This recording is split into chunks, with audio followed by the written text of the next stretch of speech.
सब तैयारी चल रही है, अगर वो एग्रेसिव हो सकते हैं तो हम भी होंगे, हमारी तैयारी पूरी है। India and China are back on the talking table after more than 2.5 months. Is a breakthrough expected in the core commander level talks? That is not expected. But what sources within the Ministry of Defense are telling us that it's a good thing that lines of communication between India and China are open given these tense times.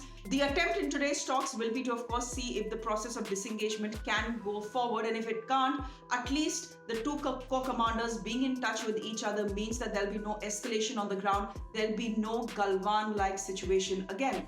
When will a breakthrough come? We are being told that to expect a breakthrough at military level talks is asking for too much. If a breakthrough has to come, it will come via very high level diplomatic or political level engagement.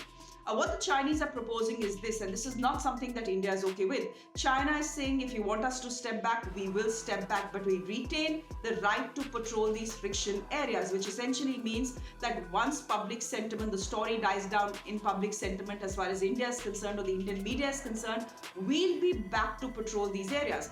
That is something that India is not okay with.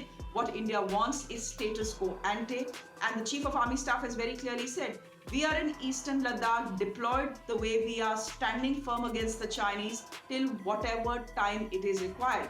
So there is a clear understanding that this winter will melt into spring, perhaps summer as well. But what you're looking at right now, the situation on the ground right now, is the new normal, as it were.